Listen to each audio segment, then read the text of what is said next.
di bawah mengada campur mai. Kilometer apa? 5.4. Harga diesel naik gila sekarang ni. Yang paling terasa, towing. Nak pula bila aksiden, ramai orang terus call hotline insurans. Saya tak kata tak boleh. Boleh je. Tapi biar saya bagi tahu apa perbezaannya.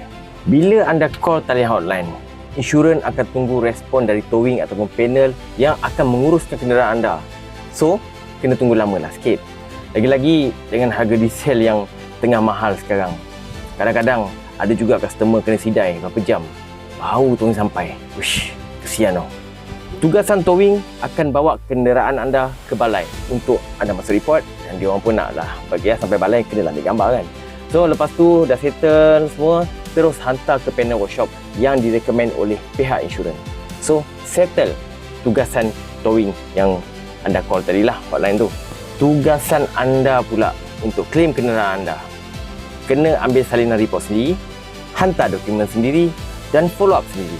Kalau ada masalah pada kenderaan anda, lambat atau nak tahu perkembangan, anda kena tanya sendiri. Kalau tanya pada hotline, memang dia orang pun tak akan tahunya kan. So perbezaan yang sangat banyak. Call hotline dan insurans cuma sediakan towing dan tempat panel yang mereka akan recommend pada anda. Itu saja. Cuba anda bayangkan, callman dah ada depan mata anda. Dari segi towing memang dah standby. Callman bawa anda ke balai, uruskan salinan report anda. Semua diorang akan uruskan. Segala dokumen mereka yang akan settlekan. Mengenai panel pula, panel workshop, kalau kereta baru 5 tahun ke bawah, mereka akan suggest anda ke center semula. So kereta tu kereta baru, hantar ke center semula. Diorang akan suggest kat anda macam tu. Kereta 5 tahun ke atas, anda boleh minta hantar panel berhampiran dengan anda. So A to Z, callman ni akan selesaikan, uruskan tanpa ada bayaran apa-apa pun. Kecuali ada masalah pada insurans anda atau kenderaan anda tiada langsung insurans. Nak balik, tak ada transport atau tak ada siapa yang datang nak ambil, mereka boleh hantar anda balik. So, memudahkan ataupun tidak.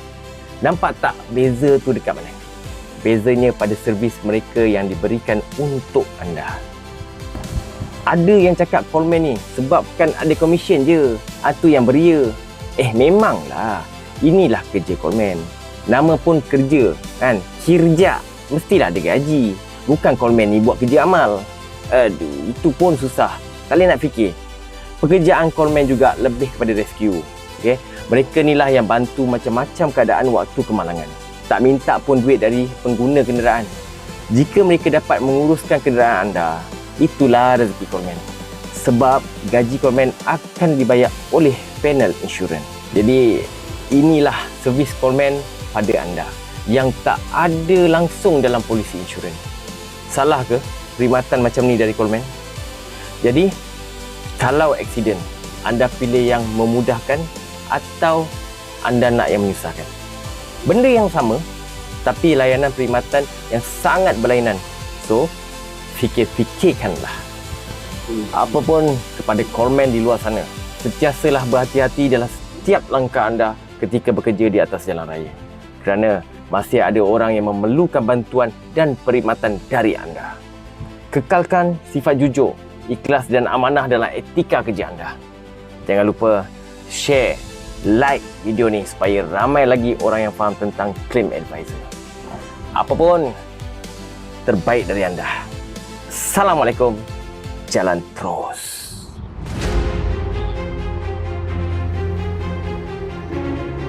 Baru lepas. Ni Yuna ni.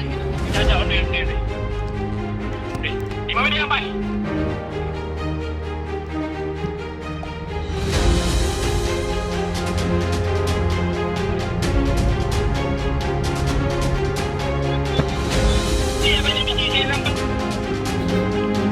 Sabar, saya backup. Saya ada, makan.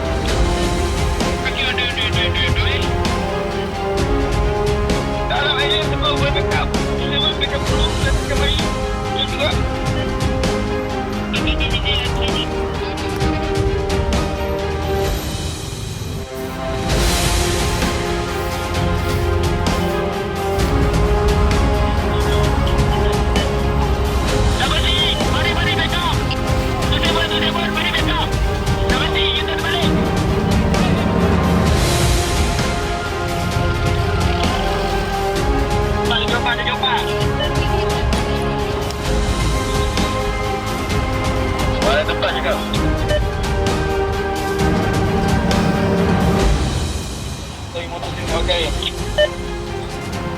di bawah mengada campur mai. Kilometer berapa? 5.4.